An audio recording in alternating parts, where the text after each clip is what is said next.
Bueno, bienvenidos, sectarios y sectarias del Círculo Interior de la Asociación Castellano-Leonesa de Fantasía, Ciencia Ficción y Terror. Y nos hemos reunido en esta mañana nevada, en la mayoría de las localizaciones en las que estamos de Castilla y León, para celebrar otra nueva edición de nuestras charlas. Y con esta van 14. Hoy es un día maravilloso porque hace 2 vinieron los Reyes Magos y nos trajeron mogollón de regalitos de esos que tanto nos gustan, de cosas frikis, fantásticas, de ciencia ficción y de terror. Pero de eso hablaremos más tarde, porque ahora tenemos otro tema del cual nos va a hablar Manuel. Manuel, adelante, ¿de qué vamos a hablar hoy? Lo primero lo pone en suerte Yolanda y yo lo remato de cabeza. Bueno, buenos días y feliz año a todos. Este mes hemos elegido como tema conductor del blog y de todo lo que va a girar en torno a las redes sociales y demás, lo que va a girar en torno a la asociación, mitos y leyendas. Es un tema que siempre nos ha gustado mucho, nos llama la atención y también, pues estaba ahí en el cajón esperando a que pudiese salir. ¿Por qué sale este mes? Lo hemos elegido, bueno, pues aparte porque nos gusta mucho, porque bueno, el mes pasado acabamos el año, hablamos del apocalipsis y bueno, pues ya que hemos destruido todo, vamos a crear. Y pensamos que qué mejor forma de empezar a crear que mirar a ver las leyendas, los mitos, todo lo que viene de atrás, cómo se han creado muchas historias, los orígenes. Los orígenes. Entonces, por eso y porque también no sé, a lo mejor alguien me tira el confesionario encima, pero este mes es el mes en el que se cuenta, no sé si es mito o leyenda, porque yo en esto soy un poco analfabeta, en el que se cuenta el mito o leyenda que nos hemos tragado todos desde pequeños, que es la venida de los Reyes Magos. Todos nos hemos creído que venían esos señores y se metían en casa y tal. Y bueno, y por eso lo hemos puesto aquí. Ahora ya, Manuel, que os explique un poquito más la idea que tenemos de abordar. Bueno, una vez he explicado el sentido, el origen, el por qué hemos elegido para el blog y para esta tertulia el tema, por poner un poco en suerte y delimitar el terreno de juego, porque parece como que no, cuando pensábamos esto, como que el tema de mito y leyenda, como que no estaba muy claro cuáles son las diferencias. Entonces yo voy a leer aquí cuatro características de mitos y leyendas, que puede ser un hilo iniciático conductor para que cada uno diga, pues estoy de acuerdo o no estoy de acuerdo. Y luego pues lanzo otra pregunta y a partir de ahí pues empezamos a opinar. Mitos. ¿Qué es un mito? Pues los mitos incluyen seres fantásticos que tienen poderes, suelen tener inspiración divina. Hay una explicación de lo sobrenatural, sobre todo el origen de las cosas, ¿no? Es como muy trascendente. Suele tener pretensiones históricas y es ficticio y, bueno, suele formar parte de alguna religión. Seguro que hay muchas más características de mitos que podéis ir describiendo. En cuanto a leyendas, basado en hechos históricos, o explican el origen de algún elemento de la naturaleza o alguna tradición o algún animal o alguna planta. El origen suele ser desconocido y se transmite oralmente de generación en generación. Suele tener una función didáctica y suele mezclar personajes reales con personajes con alguna característica sobrenatural. A partir de aquí podéis decir, ¿estoy de acuerdo o no estoy de acuerdo? Esta obra o lo que sea me parece un mito, una leyenda, como queráis. Y luego, además, os pongo sobre la mesa una pregunta que puede ser muy sencilla, muy básica, y es que si pensáis que los mitos y leyendas es el origen primigenio de lo que es la literatura fantástica, porque realmente digamos que hay como un paso de una tradición oral de transmisión de este tipo de historias a una tradición escrita. ¿Es este el origen de la literatura fantástica? ¿Es porque queremos conocer más de esa leyenda o porque nos parece que las historias que nos cuentan esos mitos y leyendas son muy buenas y se pueden desarrollar? Podría considerarse como el origen de la literatura fantástica a partir del momento en que ya no me creo que sean verdad.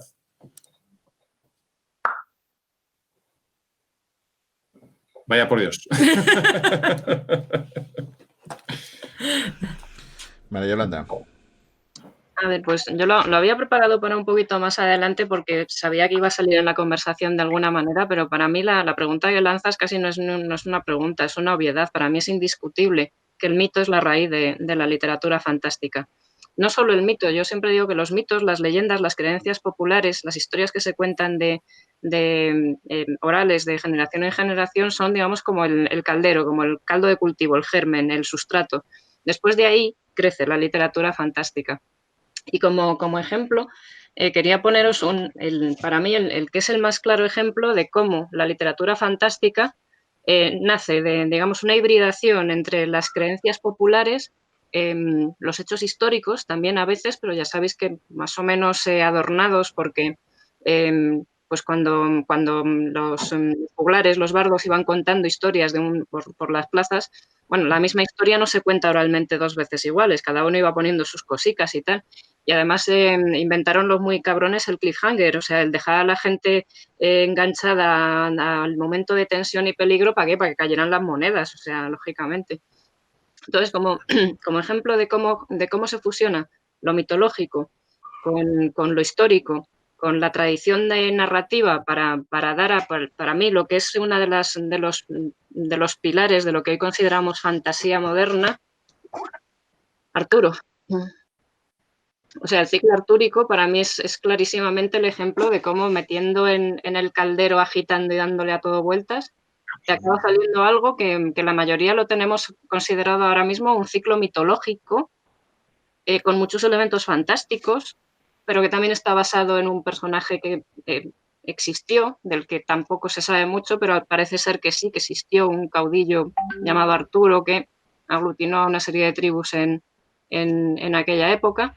Y claro, cuando esto ya se hizo libro, cuando esto ya quedó escrito, yo tengo esta edición de Sir Thomas Malory, que es un poco la que se considera la más canónica, pues ya sabéis toda la tradición artúrica a dónde ha llegado. Y os la quería poner como ejemplo también de cómo todo esto, en principio pagano, al final se ha acabado metiendo el cristianismo dentro, introduciendo sus propios mitos y sus propios símbolos. Al final los mitos son una manera simbólica de representar cosas que a los humanos de alguna manera nos interesa tener no sé si decir una explicación, alguna manera de acercarnos a las cosas que no terminamos de entender. Y para mí esto es el requete ejemplo perfecto, o sea, es como el paradigma de todo esto. Y a partir de aquí, pues la literatura fantástica ha seguido diferentes caminos, pero para mí esto sería casi como la piedra de toque, el origen.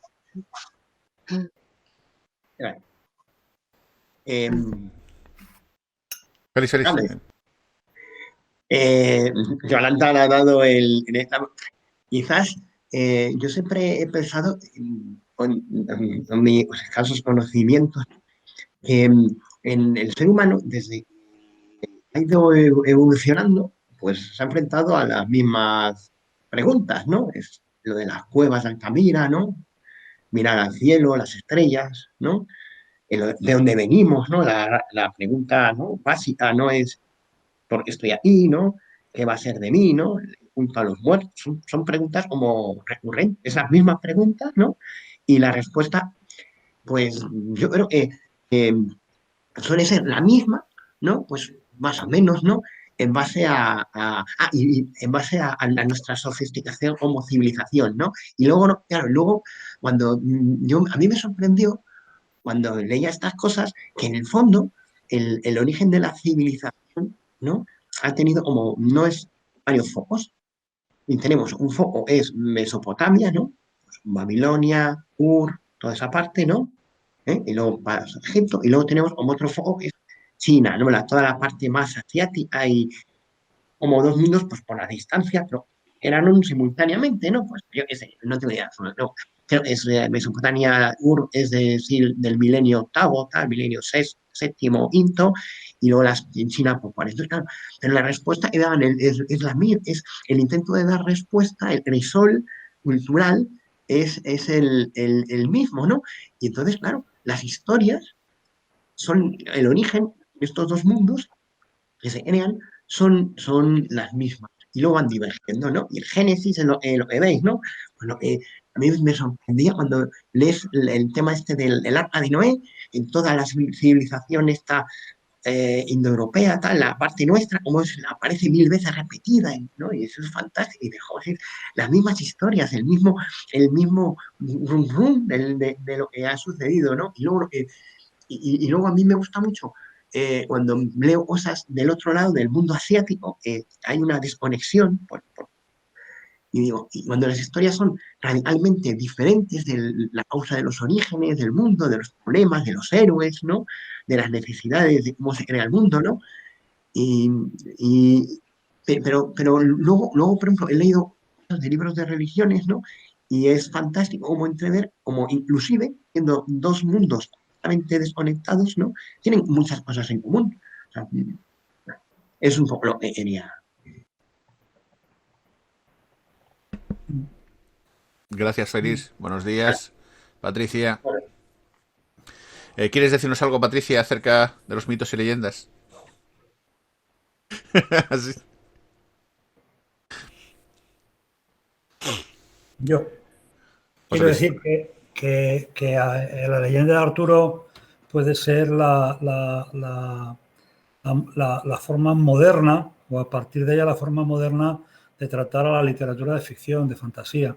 Pero muchísimo antes de Arturo, lo que decía Félix, había cantidad de cosas. Los griegos con sus fábulas ya estaban haciendo invención. Los romanos, toda la literatura griega, romana, mesopotámica, toda esta gente probablemente escribían utilizando actores dentro de sus textos que ya eran mitos o empezaban a ser mitos o leyendas de su propia civilización. Es decir, la mitología y la leyenda es la parte hablada de lo que luego sería la literatura de transmisión mediante escrito y papel, ¿no? Es lo mismo, es la misma cosa. En papel uno lo adorna más, en papel utilizamos mitos y leyendas, vamos a llamarles así, mitos y leyendas muy actuales, tan actuales que la mayoría de nosotros no sabemos ni que existen, se les está inventando el autor al escribir la novela, y todo va rondando así. La imaginación del ser humano busca justificar constantemente lo que ve delante de él. Hoy te levantas, está todo nevado bueno, científicamente sabes cuál es el fenómeno, ¿no? Pero la construcción que la nieve hace en torno a las cosas que ves, los árboles, el paseo, tiene una vista mágica que no es útil para nada, pero que esa perspectiva que estás viendo cuando paseas por la calle, por las calles nevadas, te va a inspirar a contar historias que no van a tener que ver nada con la realidad, porque debajo de la nieve sigue habiendo cemento, que es lo que nos da el sitio para vivir, ¿no? Pero esa nieve, esa cosa tan ligera, tan repentina, tan de paso, nos va a dar la sensación de crear algo y de transmitir algo que tiene mucho que ver con lo que sentimos, con lo que queremos pensar o con lo que queremos tener en nuestro futuro, ¿no?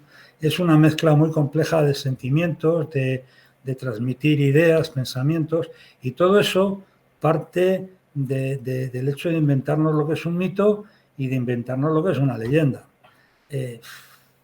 A partir de ahí, cualquier cosa que digamos hoy va a tener que ver con mitos, leyendas y demás historias. Lo que me gustaría era que nos fuéramos centrando ya en los mitos castellano-leoneses, si les hay. No, supongo que les habrá, pero yo desconozco muchos de ellos. Ya os contaré luego por qué no conozco yo todos estos temas. De todas maneras, la diferencia entre los clásicos griegos y la leyenda artúrica probablemente sea que los clásicos griegos escribían de algo en lo que creían que era verdad, pero Sir Thomas Malory es del siglo XV. Entiendo También que creía en Arturo, ¿eh? sí, Arturo. pero probablemente no creyese en las... O sea, no diese por ciertas toda... Cuando los caballeros iban de aventuras y se encontraban con hadas y duendes y cosas de estas, yo creo que, supongo que en el siglo XV no creyesen que eso fuese realmente cierto. Vamos, no sé, yo sí que me he leído la leyenda artúrica, pero no sé si Malory realmente creía que estaba escribiendo algo de fantasía, fantasioso, o simplemente estaba adornando una historia con tintes religiosos de la leyenda que existiría en el siglo XV por tradición oral.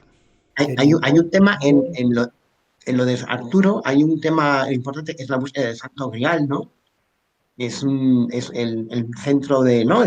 Un elemento nuclear de la historia, ¿no?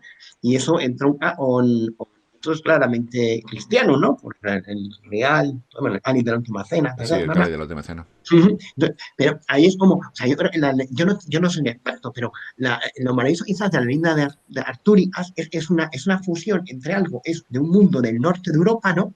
O sea, es como no pertenece a nuestra cultura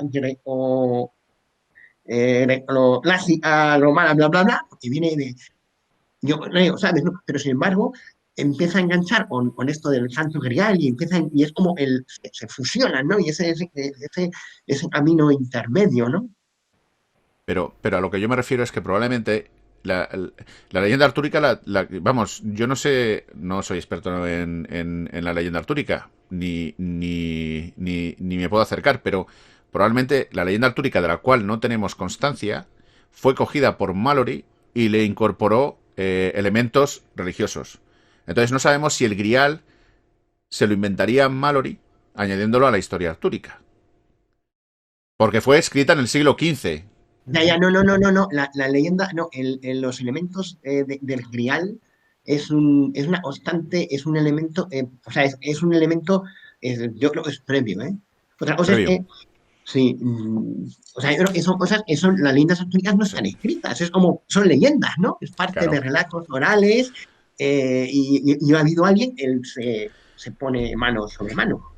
Hay una saga que recomiendo encarecidamente como una de las mejores sagas jamás escritas relacionadas con la novela histórica, que es Las Crónicas del Señor de la Guerra de Bernard Cornwell, que habla de la leyenda artúrica desde el punto de vista histórico, si es que se puede hablar de la leyenda artúrica desde el punto de vista artúrico. Y yo creo que no existe la búsqueda del Grial en esa serie. Lo que pasa que ahora, como la leí hace tantos años, ya ni me acuerdo. Sobre la literatura griega y romana, no creo que los griegos y los romanos vieran en ningún momento de su vida a sus dioses. Las creaciones de los dioses griegos y los dioses romanos era algo tan fantástico, es un elemento tan fantástico que ellos utilizaban para construir una suerte de literatura educativa, religiosa, para transmitir cosas, ¿no? Cuando se hacía falta algo se inventaban un dios. A los egipcios les pasó lo mismo. Y a Malory, pues exactamente igual.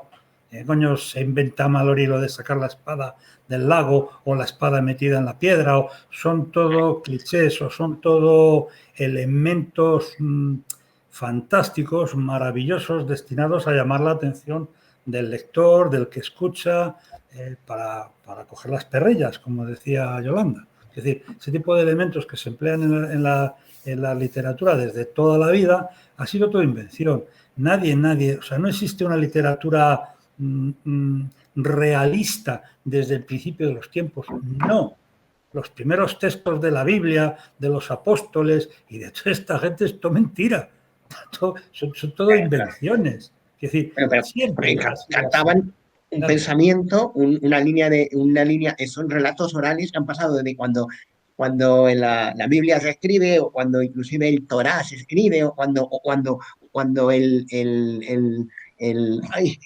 Ulises, ¿cómo se llama? La serie esta de libros no sé el nombre, ¿no? Se ponen ese plasma, son relatos que llevan 1500 años circulando entre los griegos de la Odisea, y todo esto son relatos. O sea, cuando hay alguien que se pone a escribirlos, es porque ya está cansado de escucharlo y todo el mundo lo sabe, y a lo mejor él añade algo de su cosecha, ¿no?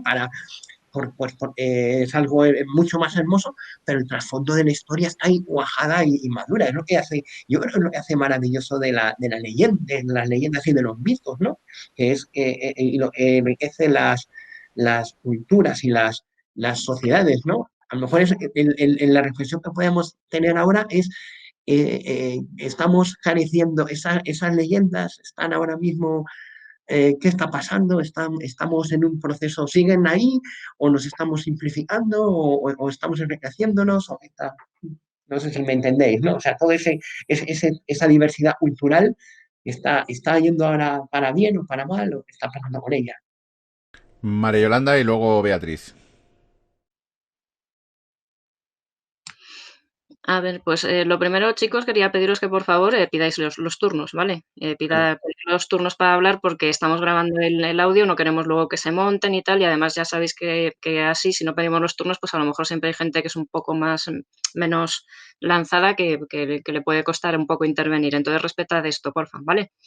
Y ahora lo que quería comentar a propósito de un poco la diferencia entre mitología y leyenda y lo que estaba diciendo José Luis. A ver, elementos fantásticos hay de toda la vida en todo, pero para mí la literatura tiene que ser algo claramente intencional. O sea, literatura fantástica es cuando alguien se sienta a escribir literatura fantástica. O sea, para mí, por ejemplo, la mitología no encaja en este concepto por mucho que tenga elementos fantásticos, porque para mí la mitología o cualquier religión al final son una serie de creencias que digamos están por un poquito, que le miran un poquito por encima del hombro al resto de creencias, pues están institucionalizadas, son oficiales. O sea, hay una...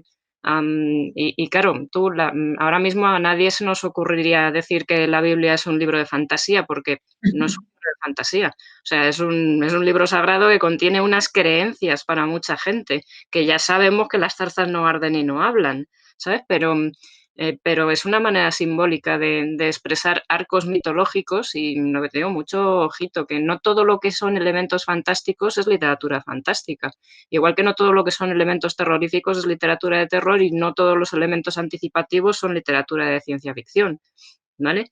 Entonces, para mí la diferencia entre mito y leyenda es que el mito es algo como más serio, más institucionalizado y la leyenda simplemente son cosas, digamos, un poquito más al margen de cuando un mito ya es el oficial, ya sabéis que todo lo demás ya no es oficial, ya es herejía.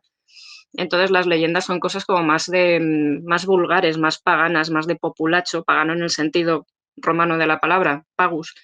Y para mí esa sería la diferencia. Lo primero es como algo más serio con lo que, ojito, poca broma, porque sabéis que tiene sus fans y el fandom de según qué religiones ya sabéis cómo se las gasta, ¿vale? O sea, poca broma con decir que un libro sagrado es eso, fantasía o ciencia ficción, que hay gente que se enfada mucho.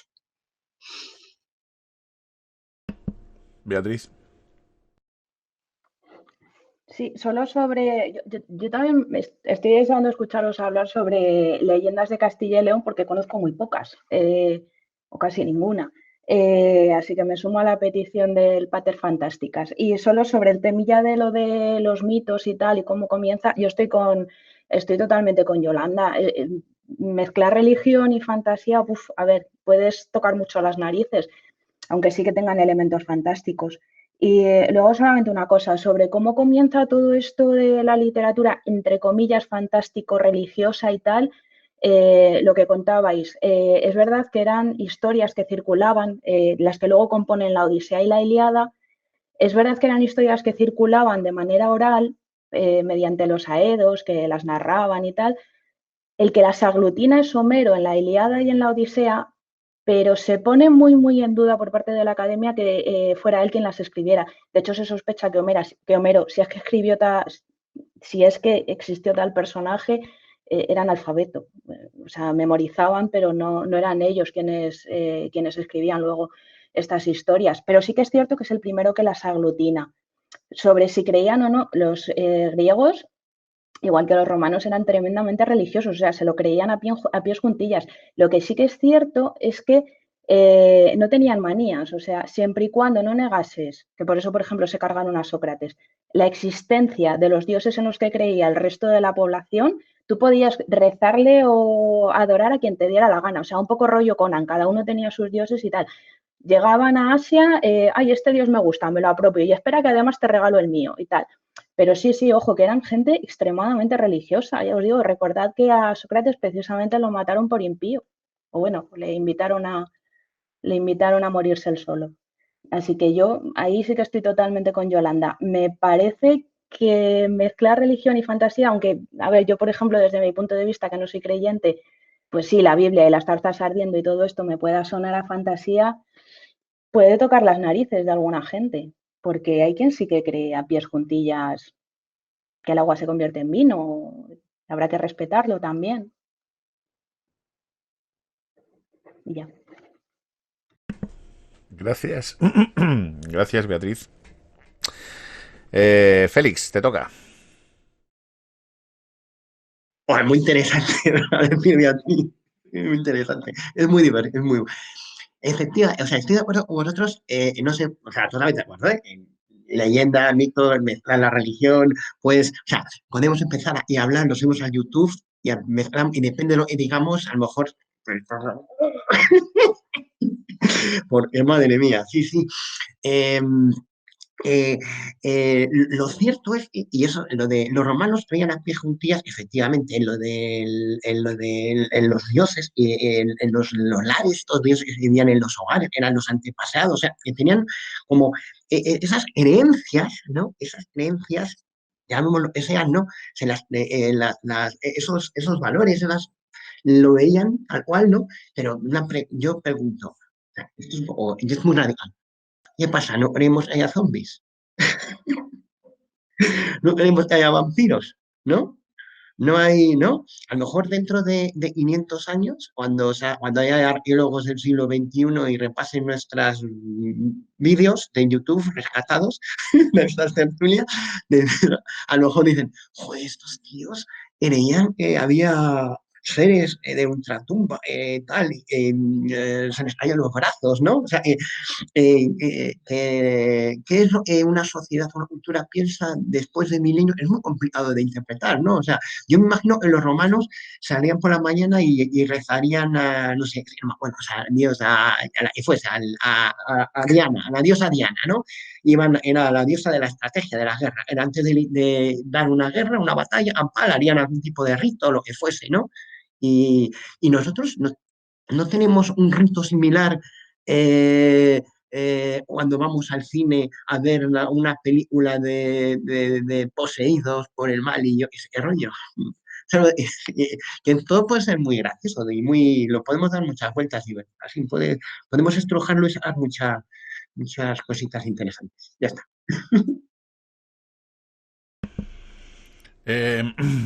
Yolanda.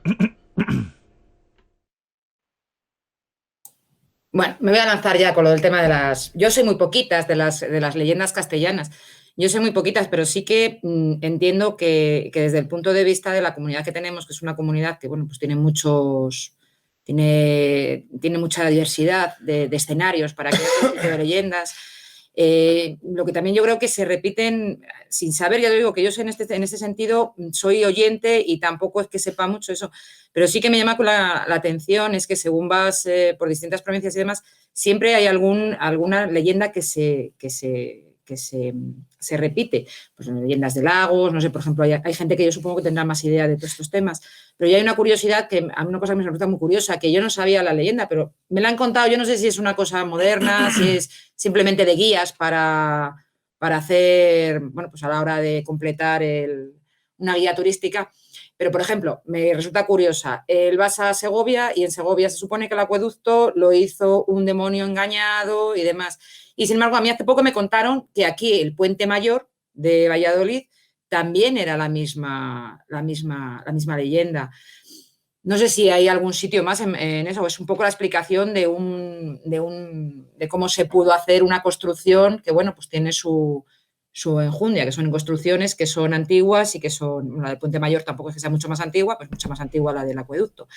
Y cosas así. En todos los pueblos, yo que he sido niña, que iba al pueblo cuando era pequeña, siempre tenías tu personaje mítico, que bueno, pues era parecido al hombre del saco, era una bruja que luego, en algunos casos, incluso convivías con ella, porque yo había una, en el pueblo de Salamanca, donde iba yo, había una señora que era la marihuana, que se supone que era una bruja, y la señora marihuana vivía. O sea, que al final la señora marihuana lo que pasaba que era que te decía que te sacaba las tripas, que iba por la noche a buscar, que te sacaba las tripas, pero más que nada era porque, claro, toda la chiquillería iba a tocar allí las narices, una señora muy mayor, muy enjuta, tuerta, y demás. Entonces, la gente, claro, te contaban esas historias para que dejases a la pobre Marijuana en paz. También es verdad que ella también lo hacía, ¿no? Porque cuando te acercabas a ella, yo creo que estaba tan hasta las narices de la chavalada, que cuando te acercabas a ella, llevaba siempre su navajita y te la enseñaba en el mandil. Cosas que ahora mismo sería poco... Si ahora mismo algún padre de ahora posiblemente lo hubiese denunciado, pero en aquella época simplemente la señora llevaba la navaja para cortar la comida porque no tenía dientes. Pero bueno, era una leyenda que te contaban y tenían. Entonces, no sé si más que leyendas que se puedan... Por decir, si la gente... Porque las leyendas que tengáis de vuestros sitios, de vuestras zonas, no sé, por ahí por empezar un poquito por las leyendas castellanas. Si alguno conoce alguna más. Hay quien definiría a Calatrava como demonio también y hacía cosas en muchos sitios. O sea que el diablillo ese segoviano se pudo venir por Valladolid.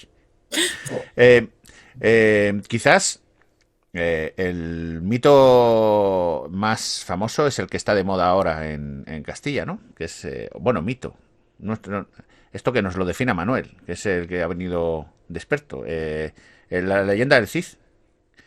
Ahora está de moda con la serie. ¿Eso qué es? ¿Un mito? ¿Una leyenda? ¿Qué demonios es? ¿Es histórico? ¿Es...? Sí. Yo diría que es más leyenda, ¿no? Claro. No hay nada, no hay ninguna religión que se base ni es tan trascendente como decía ya Yolanda. Yo creo que es más leyenda. Posiblemente haya sido un personaje histórico de trasfondo que ha realizado una serie de acciones y que esas acciones, por transmisión oral, por generaciones, pues se han ido añadiendo, adornando, explicando distintas cosas históricas. Entonces, bueno, yo diría que es más leyenda que mito. Pero sí es cierto que muchas veces utilizamos la palabra mito, ¿no? Como cuando algo es una leyenda y se convierte como una leyenda casi fundacional, pues pasa casi a convertirse, o utilizamos la palabra mito, ¿no? Pero no estaría bien utilizada utilizando esta definición canónica que he dado al principio. Supongo que además también en el punto de vista ese, si pudiésemos viajar al pasado y ver a muchos personajes que han llegado como grandes leyendas, grandes figuras de la historia, posiblemente nos encontraríamos que eran gañanes con patas y que al final hay un señor que es el que ha tenido suerte de que tenía un señor que contaba la historia, un cronista, y claro, al cronista se le pagaba. Esto es como los cuadros que venían de la nobleza y de las señoras que se iban a casar y los señores, que al final era un Photoshop, que no tenía nada que ver con la realidad. Entonces, quizás esas leyendas pues han llegado hasta hoy con esas virtudes porque alguien las ha escrito y alguien las ha adornado.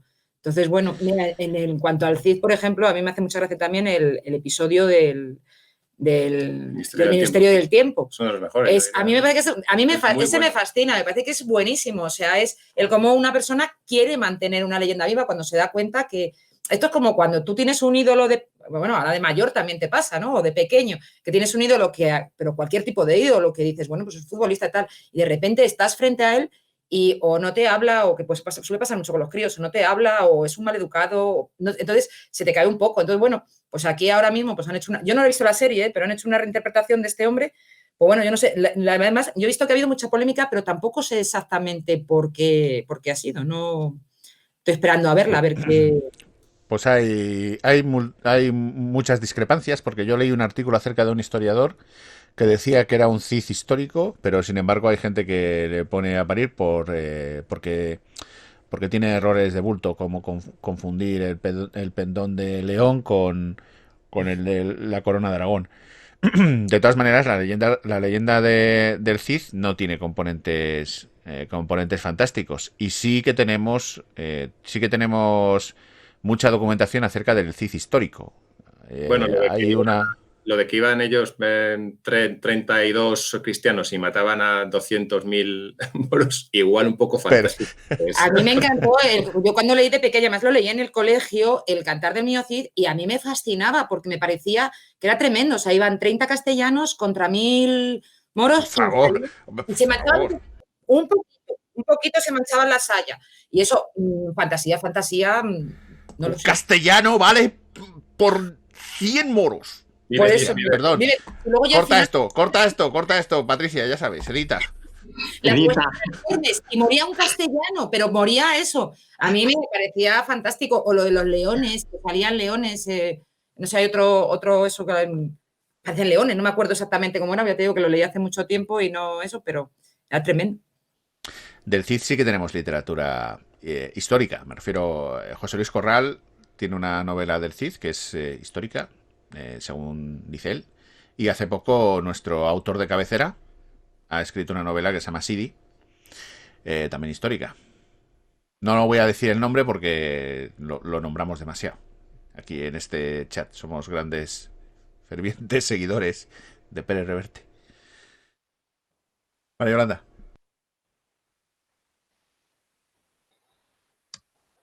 Bueno, que al final lo has nombrado. Pero bueno, el Cid a mí me parece que es un claro ejemplo de cómo coges un hecho histórico, lo adornas mucho, porque quieres hacer la historia interesante, porque quieres venderla a un público y al final pues te acaba quedando otra cosa.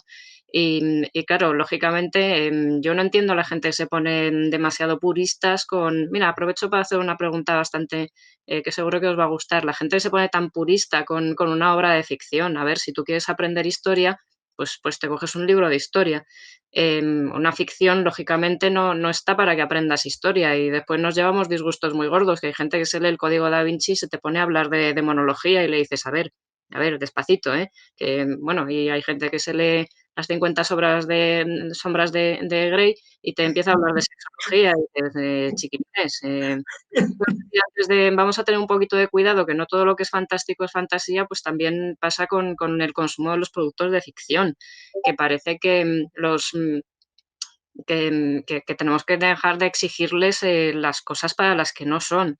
Y también lo podíamos aplicar a esto de los mitos. Los mitos al final son unas explicaciones más o menos simbólicas de cosas que afectan a la vida de las personas, pero tenemos que a lo mejor no tomarlos como lo que no son, porque esto nos lleva a equívocos un poco extraños. En cuanto al el Cid, para mí está claro que es una figura mucho más legendaria que no mitológica. En lo que decía Manuel, no creo que alcance tanto grado. Y que desde luego de lo histórico nos podemos ir olvidando, porque como de otras tantas figuras como el propio Arturo, como Pelayo que os ponía antes en el chat, si es que por mucha documentación que haya, hay otras tantas cosas que no pueden saberse. A partir de no pueden saberse, a la gente que hace ficción hay que dejarle hacer ficción, lógicamente. Yo la serie a mí no me ha disgustado.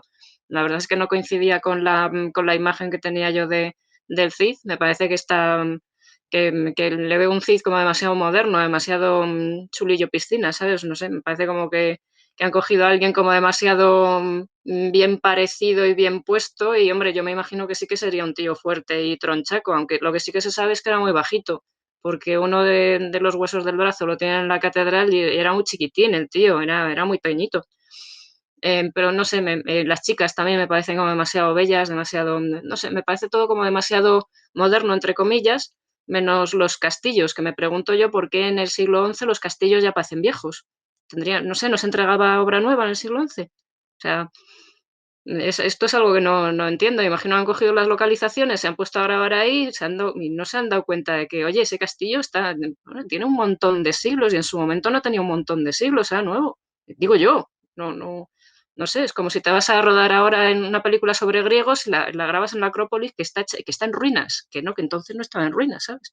O sea, y no sé, esto es lo único que me ha chocado a mí de la serie. Lo demás me lo he pasado muy bien y supongo que habrá más temporadas porque la mayoría de los episodios más legendarios, los que más se han magnificado para darle al Cid esta imagen de superhéroe, era el superhéroe castellano de la época, no han aparecido todavía en la serie. Y bueno, yo sí, si hacen más temporadas, yo sí que las voy a ver. A mí me gustó la serie. Patricia y luego Félix. Bueno, la mayoría ya lo ha dicho Yolanda. A mí a ver, yo no tengo ni idea de leyendas y mitos ni la diferencia entre una cosa y otra, pero sí que me hace gracia que cuando es un personaje histórico se convierte en una leyenda, pero que eso pasa en la actualidad ahora mismo. O sea, es que no hace falta ni cronistas que lo ensalcen, porque estamos como ávidos desde tiempos inmemoriales de héroes y de personas extraordinarias que representasen unos ideales como muy, muy puros y muy tal para, no sé, a los que aspirar. Entonces ya el Cid con hacer 4 cosas, yo creo que allí ya en plena época de Reconquista y estas cosas, pues cualquier cosa y se salzaría. Hace poco la gente lloraba, iba caminando de rodillas por un futbolista que se acaba de morir, o sea, no hace falta mucho. Y luego están los componentes fantásticos, ¿no? O sea, hay leyendas que se basan en personajes históricos que lo que hacen es añadirle más heroica al asunto, hacerlos un poco más perfectos de lo que eran, y luego están los otros que tienen elementos fantásticos, pues bueno, pues de la tradición pagana o religiosos o tal. A mí, no sé, creo que hay esas dos diferencias. No sé si estáis de acuerdo, porque ya te digo que no tengo ni puñetera idea. Muy bien tirada, Patricia. Este vídeo vas a lograr que nos lo tiren abajo 200 o 300.000 argentinos que lo vean. Le tocaba a Félix y luego a Francisco. Madre mía, esto va, vamos a intentar.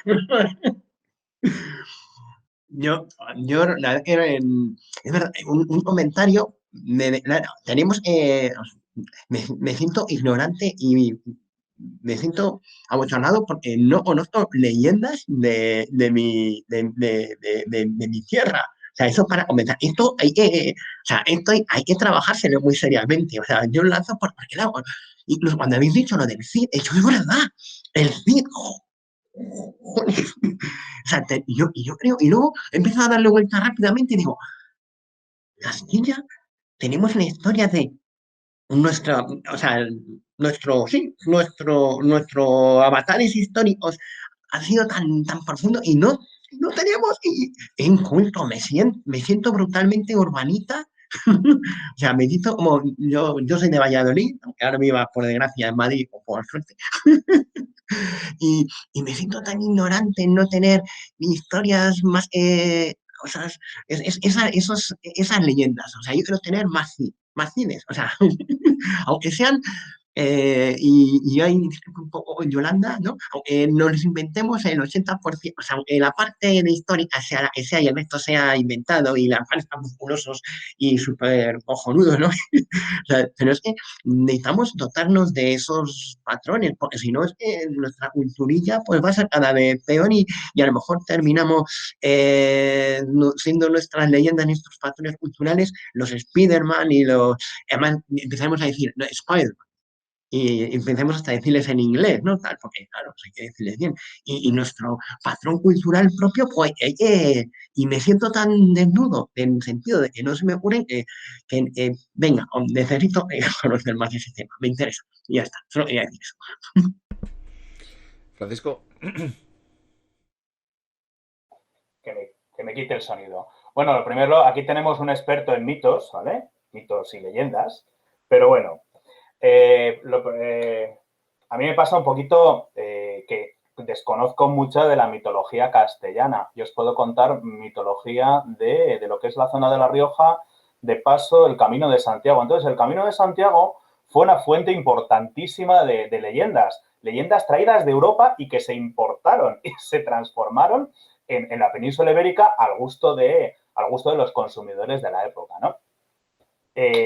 Partiendo de ese hecho, la figura del Cid es, aparte de un personaje histórico, que evidentemente fue alguien, es un ejemplo claro de la utilización política de una figura legendaria, ¿vale? Esto es muy goloso y además se ha hecho de siempre. Coges y, bueno, aquí en Logroño, aquí en La Rioja, por ejemplo, tenemos el castillo de Clavijo, tenemos las huellas de dinosaurios de Enciso y toda aquella zona, y realmente tenemos uno de los mayores yacimientos de huellas, al menos de Europa, y creo que no sé si es el segundo o tercero del mundo.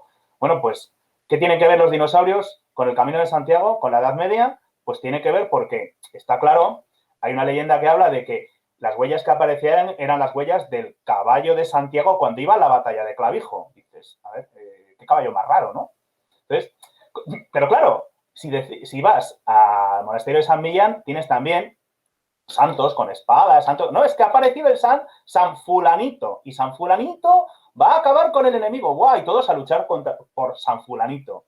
Esa utilización de una figura histórica, esa mitificación de un personaje histórico que da paso al mito y a la leyenda en sí, es algo pues que lo estamos viendo, como bien ha dicho Patricia, en nuestros días, y que tenemos un triste ejemplo en la Segunda Guerra Mundial. No nos olvidemos, ¿vale? La ascensión de Hitler al poder, aparte de una serie de condicionantes políticos, económicos que hubo, no nos engañemos, estuvo detrás o estuvo muy cerca de lo que fue el nazismo, la sociedad Thule y una serie de sociedades ocultistas que estuvieron basándose en una serie de leyendas. Buscar la lanza de Longinos, en fin. Mismamente los arios. Los arios eran unos tíos más bien tirando a oscuritos, ¿no? A pequeñitos, nada de rubios y de ojos azules. Bueno, pues el coger esa mitificación de un pasado que cualquier tiempo pasado fue mejor, de unos héroes míticos y asignar una serie de poderes, de enardecer al público, volveremos a ser lo que éramos antes, vamos, estamos con Santiago, o es el Cid, podemos encontrar ese impulso, es la pila que mueve los grandes movimientos históricos. Y seguimos teniendo. Hay un montón de mitificaciones, desde cierto futbolista famoso, que ha sido muy mitificado, pero tenemos también, pues bueno, ejemplos en figuras pues bastante contemporáneas desde el punto de vista incluso de la política. Mismamente, el peronismo en Argentina, ¿vale? Se crean una serie de mitificaciones. Y aquí en España igual. Se utilizó la figura de el Cid pues para rememorar una España de tiempos inmemoriales y dar, pues bueno, un sentido a nuestra patria reino de España del caudillo. No deja de ser una utilización práctica de los mitos. Y esa es un poquito la aportación que yo quería hacer, porque os vuelvo a decir, yo de mitología castellana, poco, sí, la leyenda del acueducto, creo que hay en Ávila está la leyenda del sombrero, de los sombreros, que bueno, pues que como no había suficiente gente en el interior de la muralla, pues tuvieron que poner, o sea, una señora y tal, tuvieron que poner sombreros, entonces los sombreros parecía que había más gente, en fin, son cosas así. Yo me voy a callar, a dar paso a gente porque estoy aquí para aprender, me parece muy, muy interesante todo lo que estamos diciendo. Manuel. Si me menoscabo a que se siga hablando de todos estos temas, yo lanzo otra pregunta, ¿no? Para abrir desde otro punto de vista el tema de la mitología. Hace unas tertulias, no recuerdo cuántas, hablamos del world building, ¿vale? En cuanto al género fantástico. Y a mí me parece interesante, sobre todo en los géneros de fantasía, el hecho de que de manera intencional los autores realizan un mitología building, ¿no? Se escribe o se crea toda una serie de dioses y de mitos como background, ¿no? Como fondo para arropar ese tipo de historias.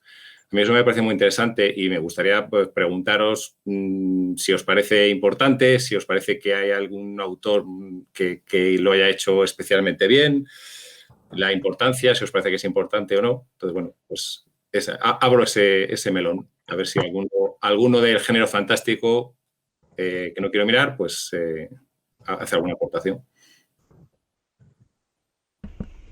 Francisco. Hola, como he hablado antes mucho, no voy a ser muy pesado. Bueno, yo he escrito algo de tema de world building, de fantasía, y la presencia de una cosmogonía que sea coherente con unas entidades que pueden ser dioses y sus representantes. El universo puede estar creado por dioses, por un dios, por la muerte de un dios, puede estar creado por entidades que no son dioses, pero que suponemos que son dioses. No sé si hay una escena muy, muy graciosa de Toy Story cuando están los bichitos estos pequeñitos verdes en la máquina de esta del gancho, que el dios es el gancho y se los lleva a otro mundo mejor, ¿no? Pues imaginaos que podemos escribir un mundo, su universo se expande. Entonces, me parece importante la presencia o la creación de un world building propio, ya sea la era ibórea de Conan, ya sea todo lo que es la mitología tolkieniana, que bebe mucho de la leyenda de los Nibelungos y demás, pero le añade factores propios.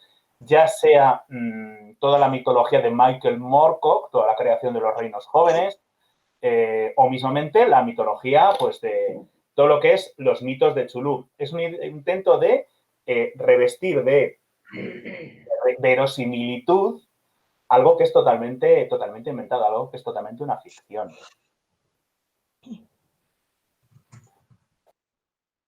¿Alguna aportación más?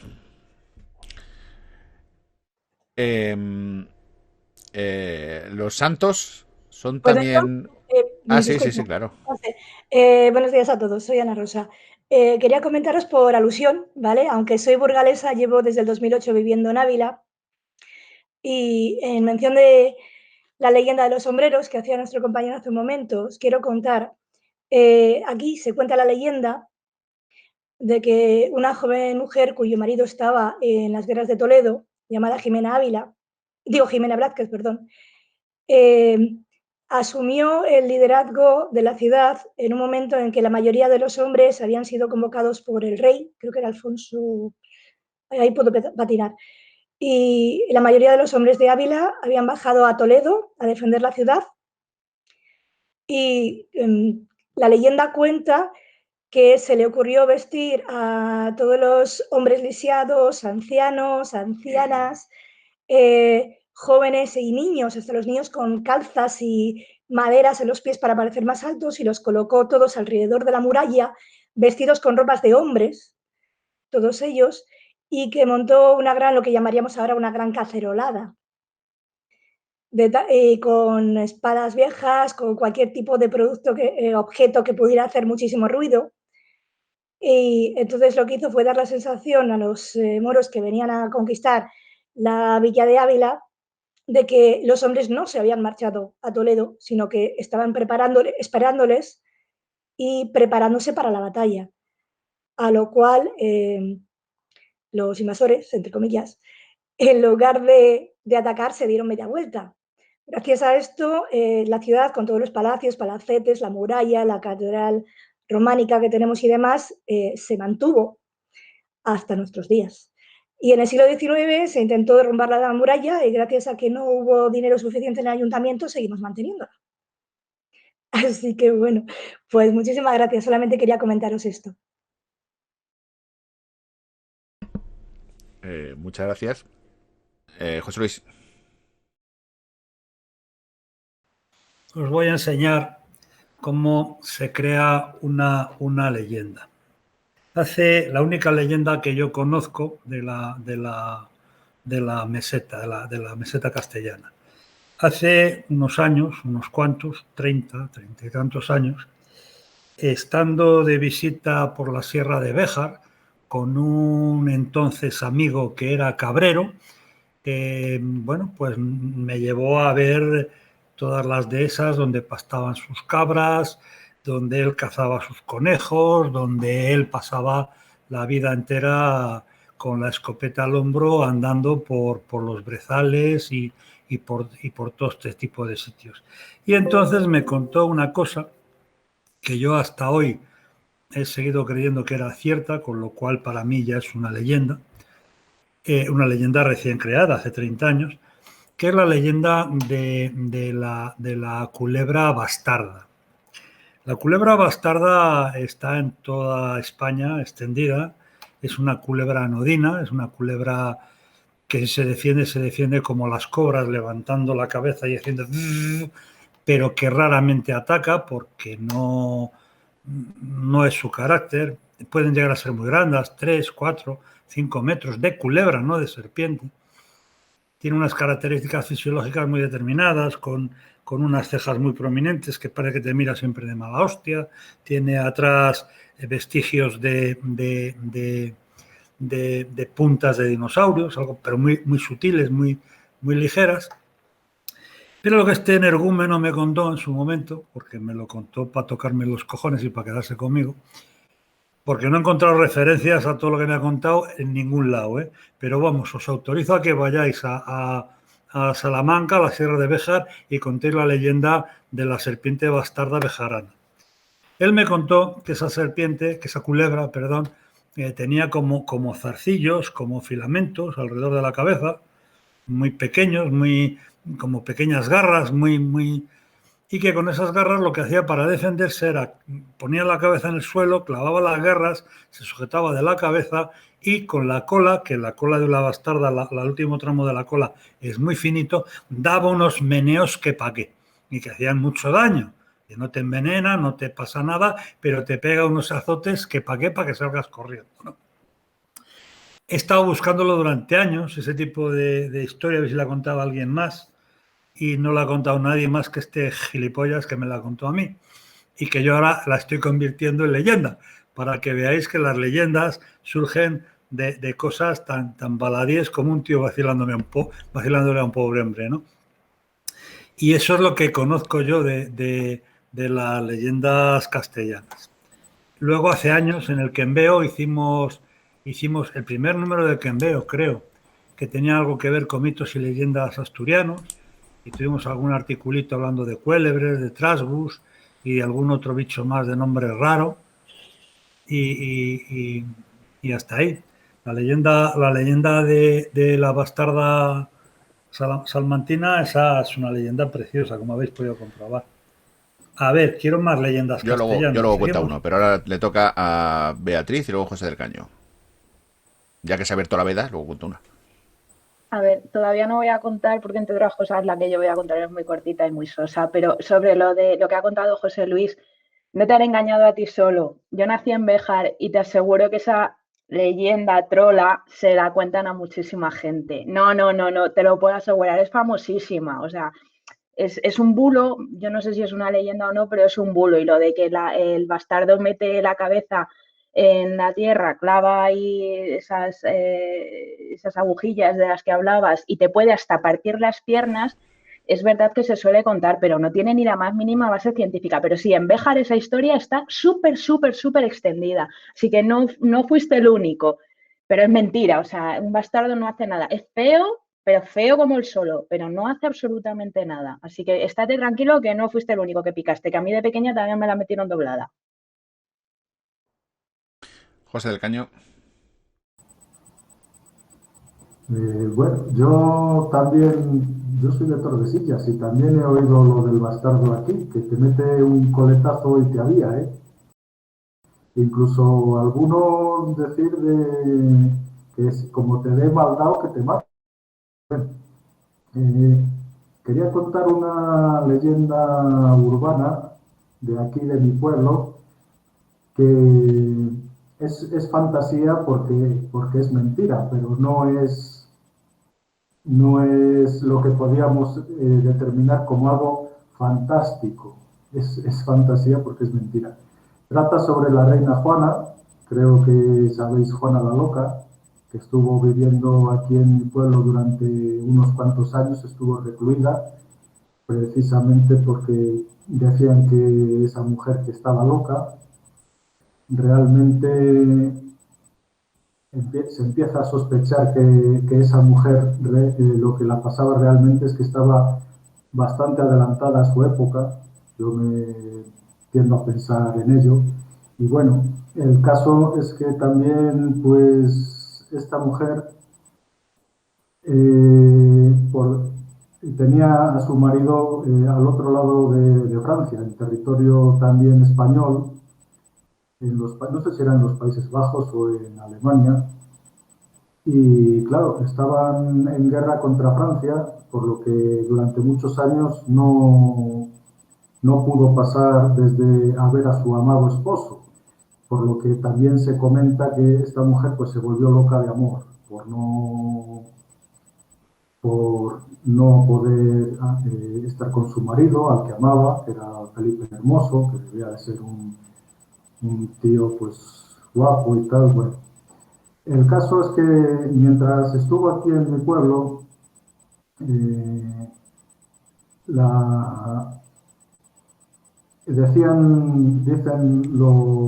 los mayores, es una leyenda urbana del siglo XVI, que esta mujer pues la tuvieron presa en la iglesia de San Antolín.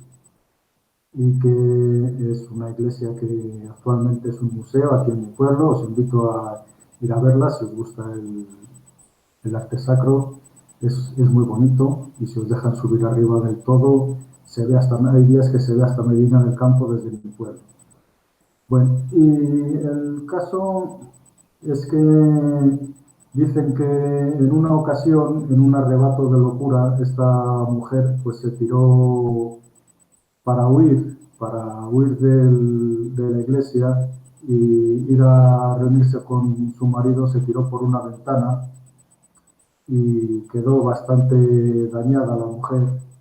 Bueno, pues eso es la historia que cuentan. Realmente esa iglesia se terminó de construir varias décadas después de que esta mujer muriera, y por lo que, bueno, pero es una historia que ha durado hasta nuestros días y por lo tanto pues es una leyenda, no es fantástica, es fantasía. Eso es lo que quería decir. Vamos a hacer al final al turno de leyendas, porque si eso, la leyenda la cuento al final. Bueno, no, al final cuento otra cosa. En Zamora, en la plaza de la iglesia de Santa María la Nueva, hay un garito que se llama el Motín de la Trucha. Entonces, en una reunión, le pregunté al jefe de Servicio Territorial de Sanidad y Bienestar Social de Zamora que ese garito, ¿por qué se llamaba así? Y en Zamora hay una leyenda que dice que en el siglo XII había uno de los usos y costumbres era que el mercado estaba abierto primero para los criados de los nobles y cuando los criados de los nobles terminaban de comprar dejaban entrar al vulgo dentro y a comprar lo que quedase. Hay una cantata que dice así: cuando sean ya las 9 se escuchará una campana, entonces irán los criados de los nobles que compraban y entrarán los ciudadanos a recoger las migajas. Un día un individuo llamado Pedro el Pellitero acudió al mercado y después de que tocase la campana, que indicaba que ya podían entrar los ciudadanos a comprar en el mercado, compró una enorme trucha fresca. En esto que un criado de Gómez de Vizcaya le vio y le dijo que no tenía derecho a coger la trucha, sino que esa trucha le pertenecía por derecho a su amo. Siguiendo con la cantata, dice: dame a mí esa trucha fresca, que es la que mi amo espera para hacérsela a la lumbre de noche para la cena. Tú ya compraste primero, y no porque yo quisiera, así que marcha de aquí, que ni de lejos te vea. ¿Qué gritas?, dijo el criado, ¿que hablas de esa manera? Yo compraré cuando quiera. Entonces el Pedro el Pellitero se encabrona bastante, como es normal, saca su cabritilla, bueno, cabritilla no, todavía en esa época no había cabritillas, saca su daga y le asesta una puñalada en el corazón al criado de Gómez de Vizcaya y lo mata. Se crea un gran revuelo y, continuando con la cantata, la gente que había en la plaza queda muda de sorpresa. Zamora ha retado al fin al poder de la nobleza. Entonces los nobles se encabronan y dicen: vamos a parar esta revuelta, y se juntan en la iglesia de San Román. Y entonces allí empiezan a decidir qué hacer con el vulgo que ha osado plantarles cara. Pero en ese momento el vulgo se da cuenta de que todos los nobles están reunidos en la iglesia, trancan las puertas de la iglesia y la queman. A partir de entonces la iglesia obviamente es rebautizada como Santa María la Nueva. Y a esta leyenda histórica se llama el Motín de la Trucha, que fue porque un ciudadano normal y corriente osó rebelarse contra el poder establecido al intentarle quitar una trucha y cargarse a un criado de Gómez de Vizcaya. Le tocaba a Yolanda.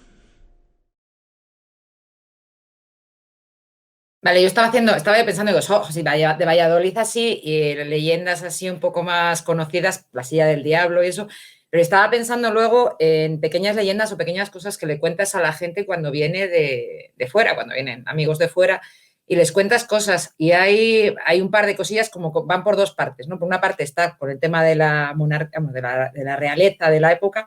Por otra parte, hay leyendas universitarias. Entonces, por ejemplo, en cuanto a mí hay una que me hace mucha gracia, además yo de pequeña, son de estas cosas, yo siempre he sido muy crédula y me lo creía todo. Entonces, de pequeña hay una que siempre me hacía gracia, además también por cercanía de donde yo vivía de pequeña, que es la cadena de Felipe II. Ahí en la Plaza de San Pablo hay una cadena puesta allí que está en el lateral de uno de los palacios que hay.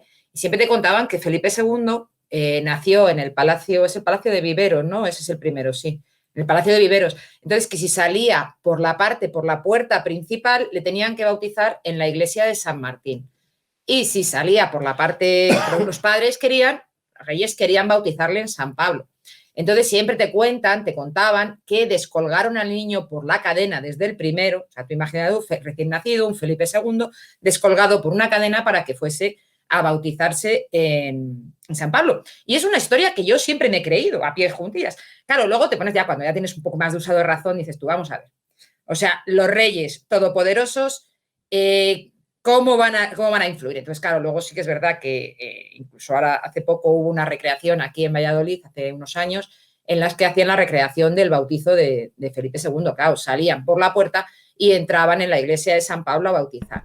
Y luego hay otro que también yo lo descubrí hace poco por un profesor de mi hijo, que es que de vez en cuando nos manda a hacer gincanas por Valladolid y a decir dónde están las cadenas de no sé qué, dónde está una serpiente dibujada en el suelo o los agujeros que hay en la Plaza Mayor, y en este caso nos mandó a buscar una cadena.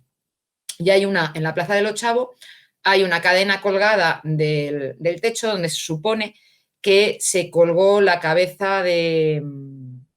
Ay, ¿cómo se llama? Se me ha ido ahora. De don Álvaro de Luna, que colgaron cuando le decapitaron por traidor y colgaron allí la cabeza. Entonces, esa cadena está ahí, esa cadena se cuenta como la leyenda, como eso, que luego si te pones a buscar y demás, también parece ser que es una leyenda que no tiene mucho pozo histórico. Entonces, bueno, pues son cosas que cuando viene alguien de fuera las cuentas, las dejas ahí, es un poco como lo de la bicha de Béjar, las dejas ahí puestas como que realmente son ciertas. Y luego en el tema universitario está el tema, sobre todo los que estudiaron Derecho, que estos estaban en la universidad, que era un edificio antiguo, que contaban, me parece que había que no se podía pasar, que si pasabas por un arco, era algo así, que si pasabas por un arco aprobabas, podías llegar a aprobar, o contando los leones que había en la puerta, que no contabas. Es un poco también enlazado con la leyenda de la calavera de Salamanca, que cuando vamos a Salamanca, yo que he vivido varios años en Salamanca, al final estábamos todos... ibas al principio a ver la calavera, que siempre se te arrimaba a alguien muy amable, te contaba la historia de eso, y luego te pedía pasta, lógicamente, y luego de ahí te ibas a ver el astronauta de la catedral, que también ver un astronauta entre todas las filigranas de la catedral, pues también era bastante entretenido. Así que lo de Felipe II es mentira. O sea, Michael Jackson recreó un episodio histórico del Reino de Castilla y ahora me estás diciendo que era mentira. Vaya por Dios. Yo lo que he leído de eso es que el niño no lo llevaron en... Se ve que montaron un andamio que iba directamente del balcón a la iglesia, porque en esa época habría mucha gente en la calle y los sistemas de seguridad no estaban tan avanzados como ahora. Sí, había pasarelas. Sí, había una pasarela. Había pasarelas que comunicaban todos los... O sea, no pisaban el barro ni la mierda. O sea, había pasarelas que comunicaban todos los palacios. Y lo del astronauta es porque cuando se hacen reformas de edificios históricos siempre se suele incorporar un elemento actual para que en el futuro se sepa que esa reforma se hizo en una época dada. Y por eso decidieron poner un astronauta. Le tocaba a Patricia. Sí, una puntualización sobre esto de eso. De hecho, nosotros hemos estado hace poco en Cáceres, en Trujillo, hay una iglesia que el que reformó la iglesia además tenía que hacer un escudo para poner su escudo de heráldica. Y entonces el señor en ese momento nos contaba, muertos de la risa, que además lo puedes ver, que como el señor era seguidor del Atlético Bilbao, pues estaba haciendo un escudo del Atlético Bilbao y entonces en una iglesia en pleno Trujillo, toda la zona antigua, hay un escudo que es un poco también lo del astronauta. Hay un escudo del Atlético Bilbao. Cada vez que pasan por allí los de Bilbao, pues cantan, hacen una fiesta y demás y eso. Lo que es una cosa también curiosa del tema esto del poder poner tu granito de arena cuando renuevas algo. Patricia, te toca. Despedir a Félix, que se va. Adiós, Félix.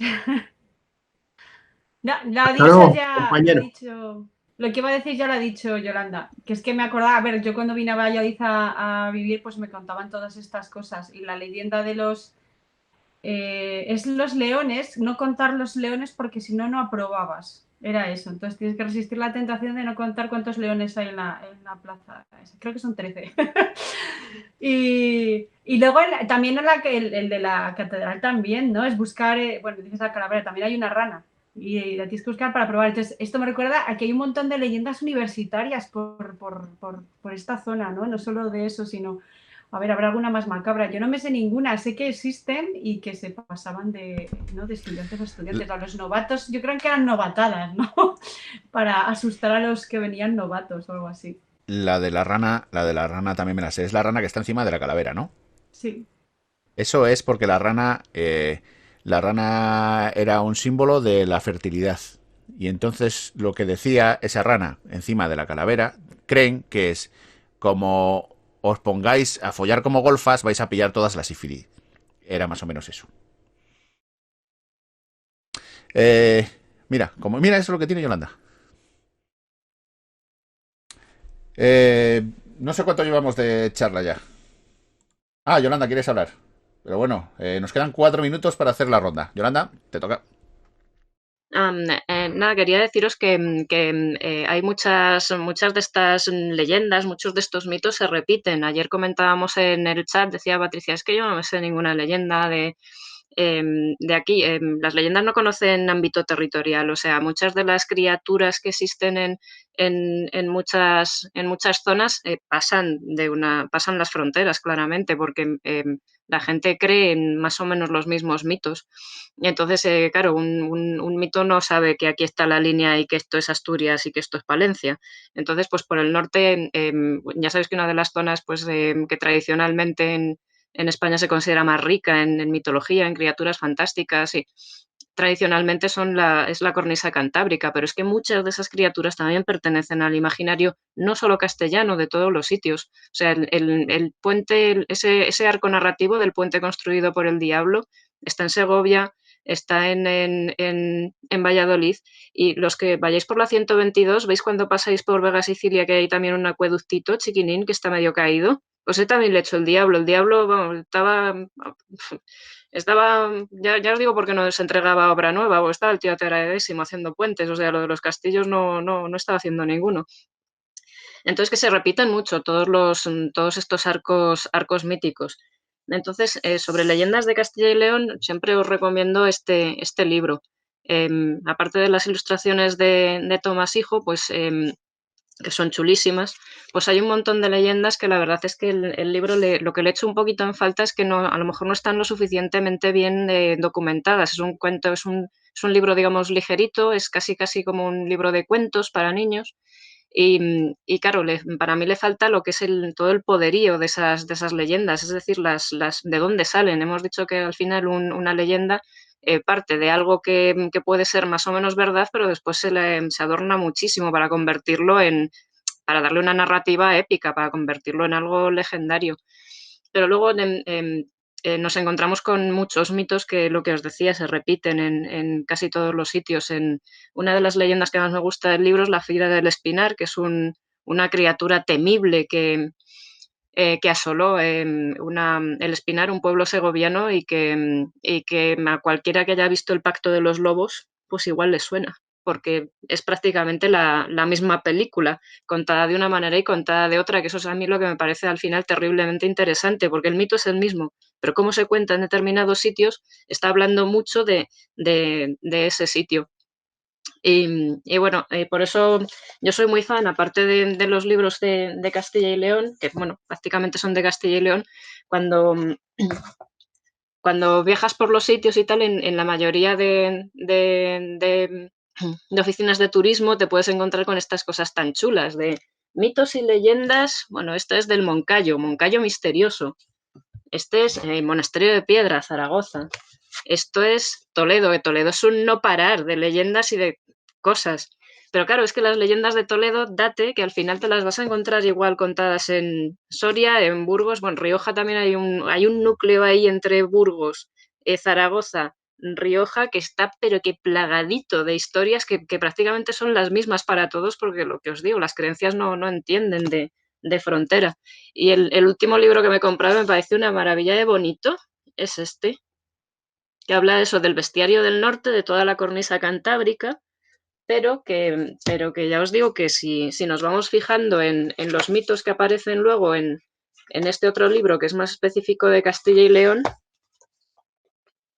es que nos vamos a encontrar prácticamente los mismos mitos, es que nos vamos a encontrar prácticamente las mismas criaturas fantásticas.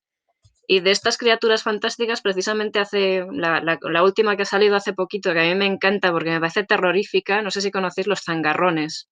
Son como más típicos de la provincia de Zamora, pero son unas criaturas que salían a celebrar el solsticio, pues vestidos con una parafernalia, bueno, va a celebrar el solsticio o últimamente para saltar el Capitolio, no sé, más o menos iban vestidos con pieles de animales, con cuernos, haciendo sonar esquilas, porque lo que pretendían era espantar los malos augurios para entrar en el nuevo año, ¿no? En el nuevo ciclo.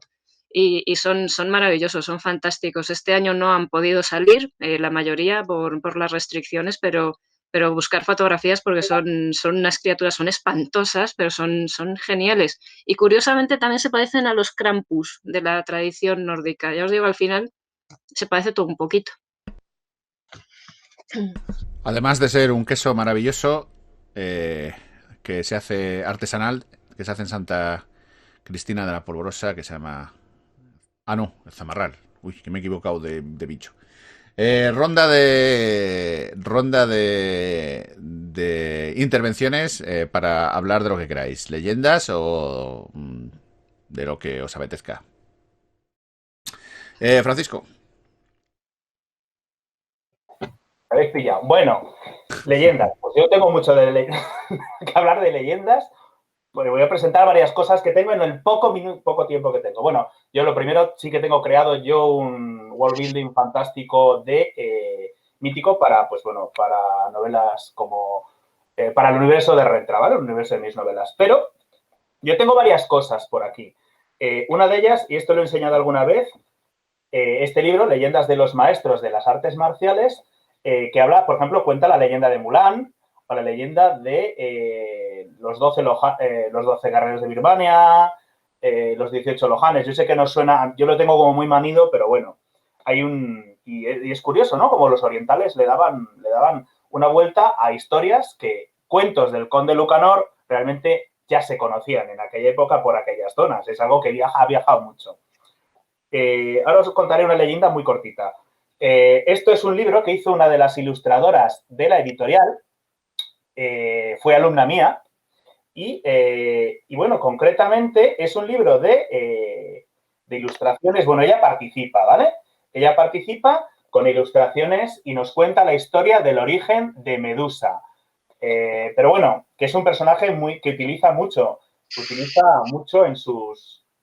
en lo que son sus motivos para dibujar y demás. Aunque aquí podemos encontrar, pues, desde el origen de Ganesa en fin, a todo tipo de mitos. Cada artista cogió uno. Y luego, por último, pues os voy a enseñar, bueno, yo tengo este libro,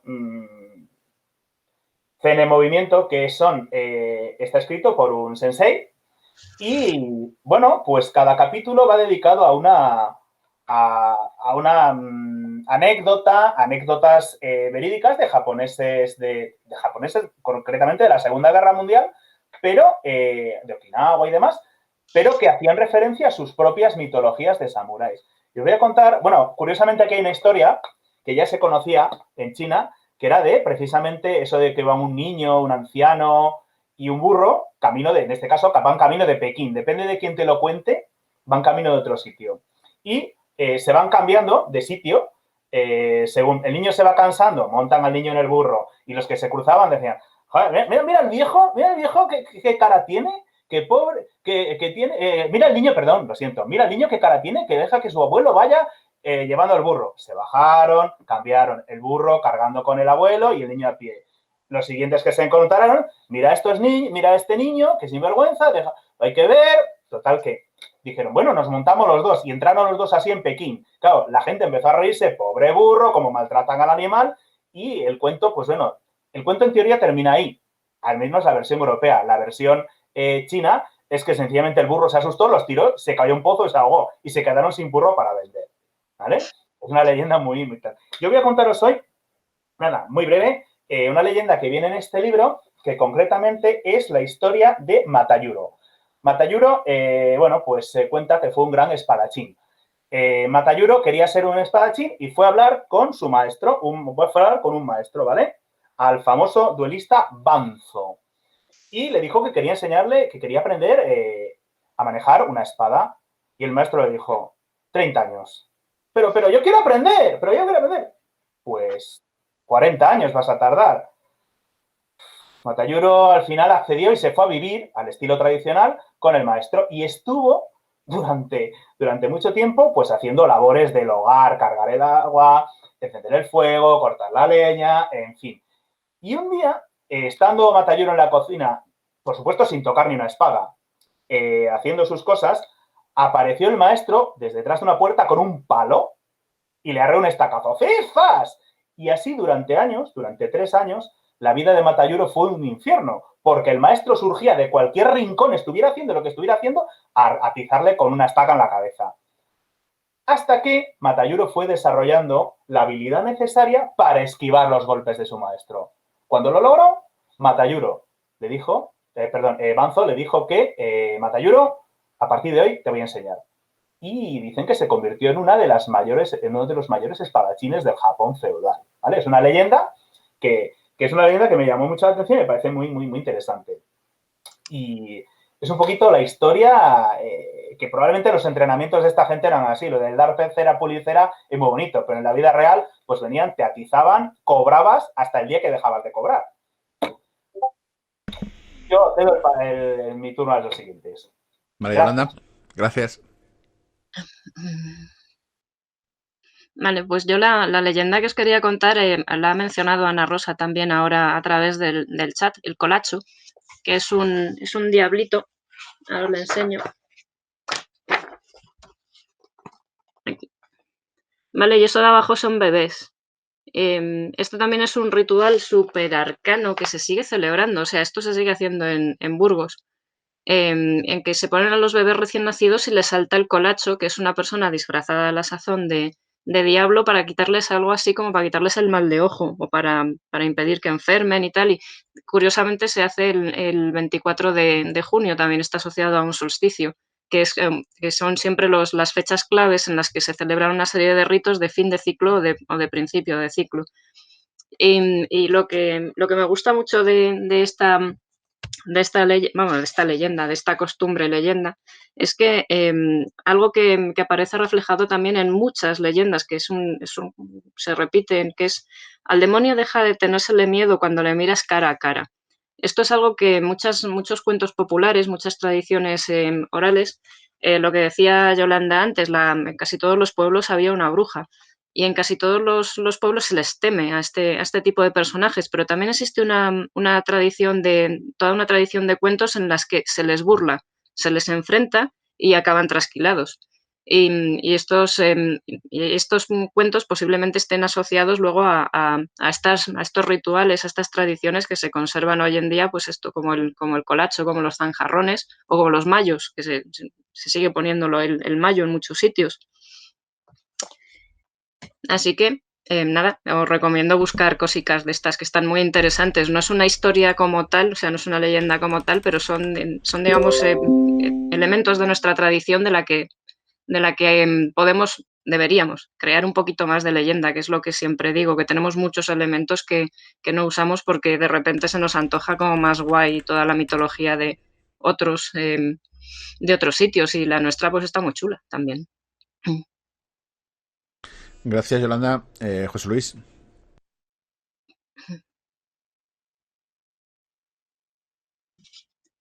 Bueno, yo ya os conté mi anécdota mi leyenda, pero también tengo una serie de libros que he ido recopilando de la editorial Mar, que se dedica a estos temas.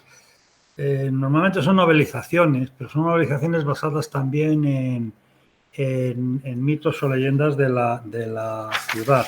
Uno de ellos recoge una reinterpretación de la leyenda de la silla, o de la butaca, o como se llame, y luego aparecen otros por ahí que tienen que ver con Felipe II, que tienen que ver con Cervantes, que tienen que ver, pues en fin. Recuerdo, por ejemplo, en uno de nuestros primeros calpas que se escribió un relato por el Sastre que hablaba de la leyenda de la cruz de la Antigua, de la plaza que está frente de la Antigua. Y era también una leyenda basada en algún tipo de cosas, ¿no? Que si te juntas ahí, no sé, los enamorados van y hacen no sé qué y tal. Y esta serie de libros que he ido recopilando de sí esa. Desgraciadamente no me les he leído todos, he leído algunos más. Pero tienes el de Pucela Negra y Criminal, que también habla de crímenes horrendos sucedidos aquí en la ciudad. Bueno, pues la mitad de ellos son mentira, etcétera, etcétera. Y luego hay una antología sobre Valladolid que también incide en algunas de las costumbres que hay por ahí. Son todo novelizaciones que transforman las leyendas y transforman todo eso, sí. Ese, por ejemplo, no sé qué libro es, pero tiene buena pinta.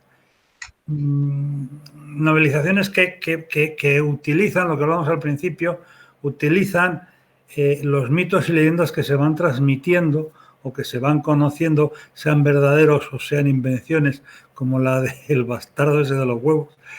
Y bueno, pues son parte ya de la iconografía de leyendas y misterios de Valladolid. Hay alguna historia también sobre los túneles que había sobre el Esgueva o túneles que han ido quedando al lado del Pisuerga, de palacios de ruido. Hay mucha historia que, bueno, las hemos oído desde jovencitos, no las damos importancia, las incorporamos a la propia idiosincrasia de la ciudad y luego recuerdas cuando vas paseando por la ciudad y vas paseando a algún forastero, las vas recordando y se las vas contando. Coño, mira, la catedral, por ejemplo. La catedral tiene en su construcción un montón de problemas gordos, independientes de la torre que se cayó, que era la única torre que estaba construida, y uno de los problemas más gordos que tiene, que casi nadie aprecia, es que es en su puerta principal, en la entrada principal, el arco de medio punto románico no tiene dovela. La dovela es la clave, o sea, no tiene clave, perdón. Dovela sí, todo.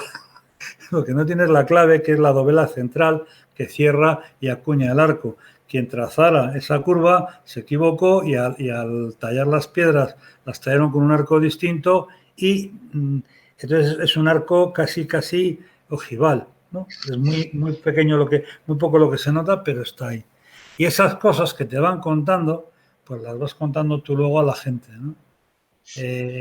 Cosas que pasaron con la Antigua, que tiene también, bueno, la Antigua la desmontaron entera. Una iglesia, sí, es una cucada, es casi una iglesia en miniatura. Una de las pocas iglesias completas que hay de ese tamaño casi infantil, ¿no? No hay de ese tamaño lo que es una ermita, les faltan cosas, les faltan los arcos, las naves laterales, el proscenio trasero, la torre, no sé qué. La Antigua lo tiene todo para ser una iglesia y para ser una catedral. Es tan chiquitita y tan mona, pues la desmontaron entera, pues estaba muy vieja, y desmontaron todo menos la torre, que era la única que estaba bien, que hoy es lo que veis viejo en la Antigua, si os fijáis. Y cuando la construyeron atravesada, de tal forma que la torre, con respecto a la iglesia de la Antigua, está torcida, ligeramente. Y eso te lo cuentan de niño. ¡Ay, por qué hicieron esto! Vete a saber si la historia es verdadera o la torre ya estaba torcida desde el principio y la gente levantó la iglesia sobre la antigua cimentación y la torre quedó como fuera. Pero la historia es que la levantaron mal y la torre quedó torcida. O sea, no es que hicieron la torre torcida, no. Es que hicieron toda la puta iglesia torcida. Y cosas de esas así. Gracias, José Luis. David. Sí, bueno, como veis, no he participado mucho, no porque no me interese el tema, sino más bien porque mitos y leyendas no sé mucho. A mí me sacas de viajes en el tiempo y cronización y me pierdo. Ya está bien. En fin, bueno, como recomendación, no voy a recomendar la Ilíada y la Odisea porque, bueno, ya hemos hablado de ello y todos lo conocéis, pero sí una trilogía que, bueno, está a caballo entre novela histórica y mitos y leyendas, que es Alexandros, de Valerio Massimo Manfredi. Ahora os envío el link. Bueno, es clasificada como novela histórica, pero también se mete mucho dentro de la mente de Alejandro Magno y cómo solía comparar sus hazañas con las de Aquiles, Patroclo, Ulises, etc. Y bueno, es muy didáctica, siempre teniendo en cuenta que es una novela, que no solo es de una época de la que se sabe muy poco, e incluso una hora de divulgación no podría arrojarnos demasiada luz sobre lo que realmente sucedió, sino que también pues, está novelizada. Entonces, bueno, pues es entretenida y juega mucho con el tema de los mitos y leyendas. No puedo recomendar mucho más porque ya te digo que no he leído mucho sobre el tema, pero a mí me gustó mucho y, bueno, dados los comentarios que he oído hoy, yo creo que a vosotros os podría gustar también. Gracias. Yolanda. Bueno, yo escuchando a José Luis me ha venido a la cabeza una cosa que también nos contaban de pequeños. Yo a mí de pequeña, y lo creí, yo ya os digo que soy muy crédula, y me lo creía a preguntillas, que la Catedral de Valladolid no se hizo porque se tuvo que ir, el arquitecto se tuvo que ir a hacer el Escorial. Entonces, como había hecho el Escorial, una obra tan maravillosa, contaban que Felipe II le había quemado los ojos. Él no, había ordenado. ¿Vale? Había ordenado que le quemasen los ojos y entonces, claro, cuando vino aquí a Valladolid ya no podía volver a eso. O sea, estas cosas que creces cuando eres en la infancia, que te van contando, ¿no? Pero, claro, todo muy lejos de la realidad. La leyenda que os voy a contar yo fui al colegio cuando, pues eso, yo en los años 70, típico colegio, que era mixto, pero el colegio estaba partido en dos. Entonces, contaba la leyenda, cuando yo era pequeña, que había en el servicio de las chicas, en el servicio de la parte de las chicas, en el servicio de la primera planta, decían que si ibas solo o sola y mirabas al espejo, se te aparecía el fantasma de una antigua alumna que había muerto allí encerrada. La habían dejado encerrada, no la habían hecho por un castigo y había muerto. Entonces, ese tipo de leyendas a mí me hace mucha gracia porque luego el colegio, al paso del tiempo, se hizo mixto, se mezclaron las aulas de los niños y las niñas y la historia, yo y mis hermanas son como 8 años más pequeñas que yo y la evolución de la historia era que ya mis hermanas, cuando hace poco, cuando íbamos a hablar de este tema, le pregunté a ellas cómo recordaban la historia y en su caso ya era otro personaje, en su caso era un maestro que había quedado también encerrado, también no me supieron contar muy bien la historia. Entonces, me resulta curioso que en todos los colegios, porque luego yo le preguntaba a mis hijos también en su colegio, también de vez en cuando hablan de que hay un fantasma por ahí. Normalmente suele ser en los baños, tipo la Llorona era, de Myrtle la Llorona, de Harry Potter. Entonces, bueno, pues es muy curioso, porque claro, detrás de esa historia está el que era la manera de que te tenían contenido para que no fueses al baño. Los profesores, yo entiendo que eso dice, bueno, así no va ninguno, porque claro, encima no te dejaban ir en parejas. Entonces, claro, tú imagínate una tarde, cuando íbamos por la tarde, una tarde a las 5:30, que salíamos 6, que ya era casi de noche, que una parte que estaba muy oscura, porque era parte de un callejón, no se veía, claro, tú te aguantabas las ganas de ir al baño porque no ibas, porque tenías miedo de que te apareciese eso, porque claro, eso te dejaban ir. Y bueno, ahora han tirado el colegio abajo y están haciendo una sede de la Seguridad Social. Y digo yo, quién sabe si en la parte de abajo, justo en el rincón aquel, no pondrán un servicio y dentro de poco habrá una leyenda urbana diciendo que algún señor que fue a hacer una gestión a la Seguridad Social murió allí desesperado o algún funcionario que se quedó atascado y quedó allí. No se sabe. Qué historias. Mi aportación... dos cosas, mi aportación. La primera, sí que hemos hablado de que la creación de la cosmogonía o el world building es importante yo diría que sobre todo en fantasía. No hemos hablado mucho, pero yo diría que casi todas las obras de terror se basan en leyendas. Drácula, Frankenstein, leyenda de zombies como leyenda del resucitado. No hemos dicho nada de la ciencia ficción, entonces a mí me gustaría simplemente remarcar o comentar que el mito de Prometeo, como el Prometeo, como la figura que quiere salvar a la humanidad, les da el fuego, les otorga libre albedrío, pues para crear digamos, el ser más perfecto posible. Está muy bien reflejado tanto en Frankenstein, que realmente se llama Frankenstein, un moderno Prometeo, y también aparece reflejado en Blade Runner. Realmente es un poco lo mismo, es la creación de ese ser perfecto que luego se revela contra su creador. Eso por un lado en cuanto a mitos. La leyenda que yo voy a contar no es de Castilla y León, pero seguro que hay alguna versión en Castilla y León. Es la leyenda del lagarto de Jaén.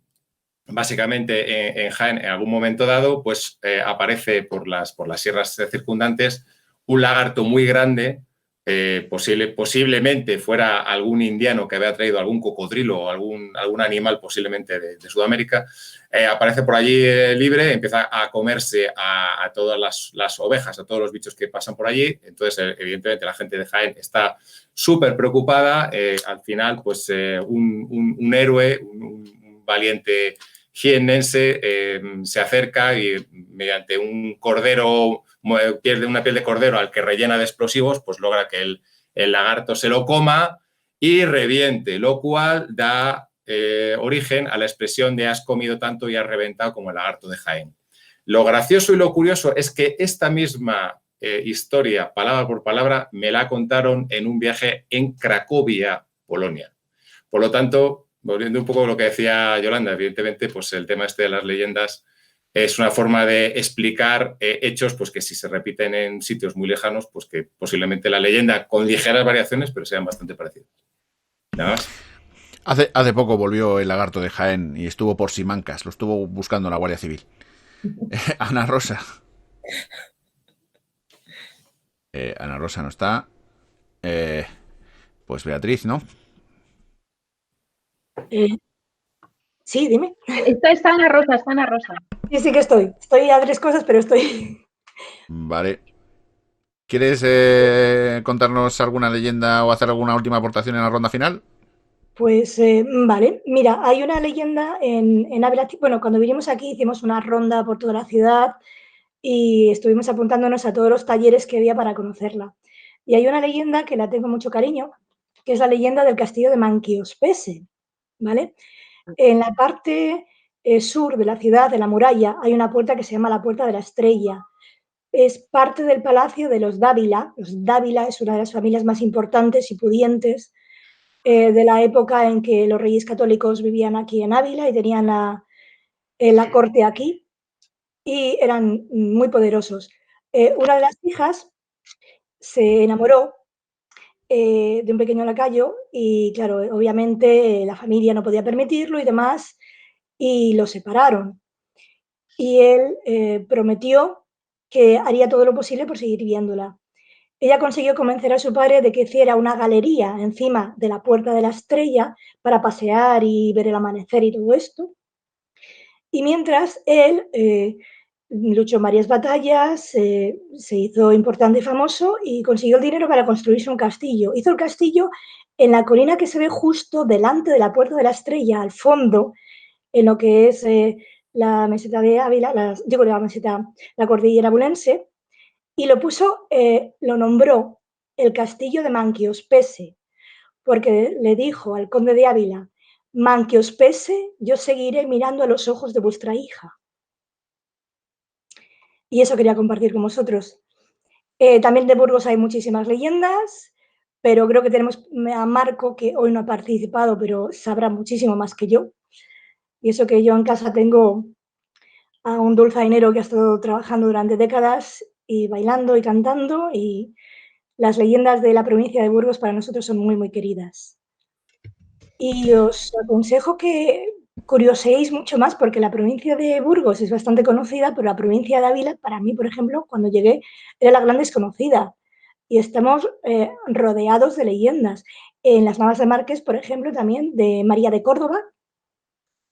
Bueno, hay tanto de hombres como de mujeres que lucharon o que se enfrentaron a grandes tribulaciones, y el poder de persuasión que tenían gentes simples del pueblo para convencer a todo un pueblo entero para que se enfrentara son muy, muy interesantes.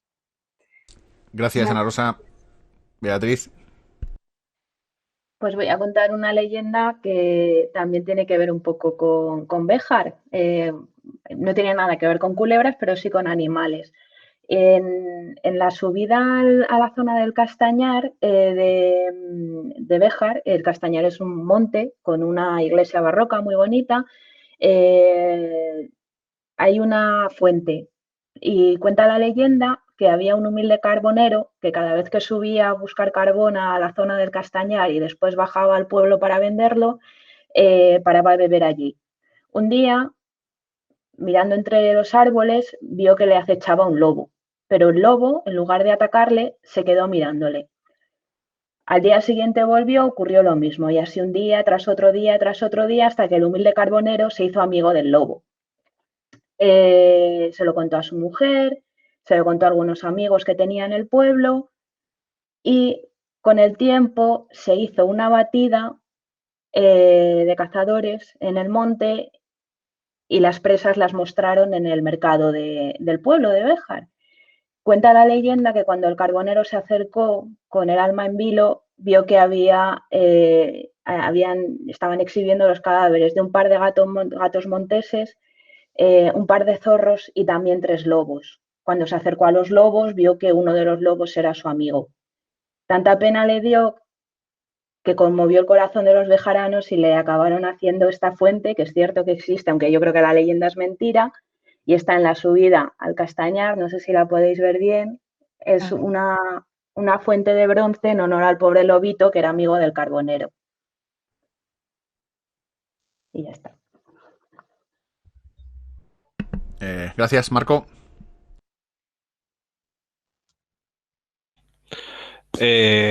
Hola, yo quiero contaros algo sobre las brujas de Cernégula. Cernégula es un pequeño pueblecito de Burgos, ahora mismo tendrá, yo creo, no más de 60, 70 habitantes, tiene una charca que no llega a laguna en medio pero es muy conocido, incluso fuera de Burgos, lo cual es curioso, porque aparentemente hubo algún proceso de búsqueda de brujas por parte de la Inquisición. La Inquisición en España ya sabéis que quemó muy poquitas brujas, no fue como en el resto de Europa, en parte por la actuación de un inquisidor que es burgalés, por cierto, Alonso de Salazar y Frías, que era un hombre muy pragmático y que intervino muy a su pesar en el juicio, en el proceso de las brujas de Zugarramurdi. Él llegó tarde, pero luego él se ocupó mucho de intentar quitar peso a los testimonios de los testigos, por contradictorios, poco fiables, fantasiosos, etcétera. Y con eso consiguió que se quemaran y dejó mucho peso en toda la Inquisición, en la búsqueda de procesos. Bueno, el tema es que yo no sé si Alonso de Salazar realmente estuvo implicado en el proceso que apareció hubo con las brujas de Cernégula. Yo creo que fue más una investigación y que no concretaron a nadie. Pero dice la leyenda que de todas las brujas de la zona norte, de Cantabria, de Asturias, incluso de Logroño y demás, hacían sus aquelarres en torno a la charca de Cernégula. Y hay un dicho, un pequeño cántico que dice: todos los sábados las brujas de las montañas de Cantabria y Asturias, tras churrar uy, en las cenizas del hogar y al grito de sin Dios y sin María por la chimenea arriba, parten volando en escobas o transformadas en cárabos, rumbo a Cernégula, donde celebran sus reuniones alrededor de un espino, para luego del bailoteo chapuzarse en una charca de agua helada. No va más. Cernégula saca algún tipo de aprovechamiento muy escaso de esta leyenda, pero bueno, es curiosa como referencia de las brujas castellanas. Nada más. Gracias, Marco. José.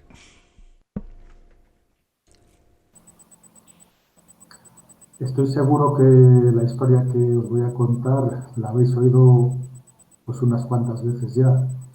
Era pues antes y ahora también todavía se tiene miedo de entrar en los cementerios por la noche. Aparte de que, claro, está la puerta cerrada, pues oye, pero bueno. Y el caso es que había dos señores, dos hidalgos, a ver quién era más chulo de los dos, rivalizando, a ver quién era capaz de hacer la osadía más grande. Y uno pues le dijo al otro a ver si tenía valor suficiente como para ir por la noche y clavar 3 puntas en el tejado de la caseta del cementerio, donde se guardaban allí los muertos hasta que se les enterraba y eso. Y bueno, pues el hombre este era un hidalgo, tenía dinero y por lo tanto pues iba ataviado con la capa. En el invierno pues la capa es lo que había antes, lo llevaban todos los pudientes, los que tenían dinero para abrigarse. Y bueno, habían quedado en que tenía que clavar 3 puntas en el tejado y el hombre pues se saltó la tapia del tejado, subió al tejado y clavó las 3 puntas. Y cuando se movió, que ya se iba a bajar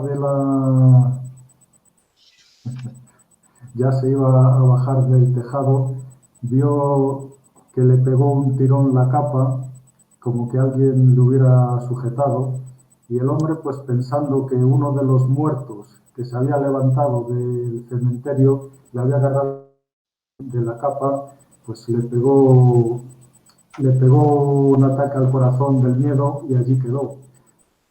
Al día siguiente, pues cuando fueron a ver lo que había pasado, pues vieron que el hombre había clavado una de las puntas en la capa y al moverse, pues le había pegado un tirón. Esa es la historia. Estoy seguro que la habéis oído muchísimas veces, ¿no? Gracias, José. Patricia.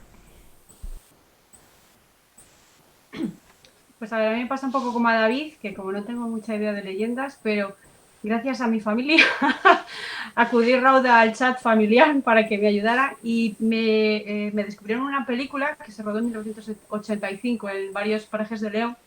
Y os voy a leer la sinopsis porque va muy a colación esto de las leyendas o los mitos y cómo se crean, ¿no? La sinopsis de la película dice así: cuenta la leyenda del rey Bermudo de León que mandó al joven Pelayo a distraer durante unos días al moro Almanzor para así poder escapar. El inteligente Pelayo lo entretuvo durante 5 días, pero cuando Almanzor se enteró de la treta, lo mató. Desde ese momento se convirtió en mártir y santo. Una vez al año, 5 personas de tierras leonesas se reúnen en una ermita para honrarle por lo que hizo, recitando cada una de ellas una historia. De esta manera, San Pelayo les avisará de posibles desastres naturales. Entonces, en la película cuentan esta leyenda y, bueno, son 5 personas que se reúnen en esa ermita y cada una cuenta una historia. Entonces, puede ser verdad, puede ser mentira o pueden estar basadas en algo. Está en YouTube, luego pues pondremos el enlace ahí A ver, está rodada en 1985 con poquitos medios, se nota que hay poquito medio, pero bueno, que según mi familia tiene historias muy chulas, así que bueno, las recomiendo. Y luego, por otro lado, muchas de las leyendas y los mitos se basan en cosas que existen, ¿no? Las modificamos un poco y tal. Entonces yo venía a decir que los dragones sí que existen. Está aquí, os presento a Lagarty, el auténtico dragón barbudo, para que veáis que sí, que hay mitos que existen y leyendas que existen de verdad. Hola. Esto nos subirá a las visitas, seguro. Está bien. Mostrar animales en los vídeos de YouTube. Yo voy a enseñar mis compras de Navidad. Pero antes solo quiero aclarar. El mayo, que probablemente si nos ven fuera de la comunidad no conozcáis lo que es una tradición castellana en el cual consiste en coger los mozos el último día de abril. Sí, el último día de abril iban al bosque, talaban un árbol y le quitaban las ramas. Entonces le quitaban la corteza. Y generalmente en las plazas de los pueblos había un agujero hecho en medio de la plaza. Ponían el palo ahí y en la punta del palo le ponían un monigote, o sea, un bicho hecho de paja y generalmente era un mono de trabajo de estos azules. Y luego, depende del sitio, le ponían grasa de cerdo para que nadie pudiese subir a quitar el mayo de allí. Y eso lo dejaban todo el mes de mayo. Esto lo hacían porque antaño, en la celebración del mayo, se juntaban los mozos y las mozas con sus mejores galas y con cintas, y entonces se supone que ahí encontraban el amor, porque se supone que el mayo era símbolo de la fertilidad y la regeneración de la naturaleza. Vamos, que el mayo en hace unos siglos sería más o menos como irse de rave ahora en alguna discoteca. Bueno, y mis compras. Además de... Este es del tarot, es del mismo autor que enseñó antes Yolanda el libro de Tradiciones de Castilla y León. Esto es un tarot de Tomás Hijo. Y además de una aventura de la llamada de Cachulu que se llama Guamatse, me han regalado el libro con el que empecé yo a jugar al rol allá por el 88. La nueva edición de RuneQuest. Un mundo lleno de mitos y leyendas. La nueva edición que han sacado el pasado mes. Así que, como veis, muchos regalitos de rol que hacen que siga teniendo fe en los Reyes Magos aún en el año 2021 y después de lo que estamos pasando en el año pasado. Dicho todo lo cual, ponemos fin a la reunión número 14 de la Asociación Castellonense de Fantasía, Ciencia Ficción y Terror. Dando las gracias a todos los que nos habéis visto por aguantar estos peñazos de casi 2 horas que hacemos cada 2 sábados e invitándoos a la próxima. Nos veremos en la siguiente. Hasta luego a todos.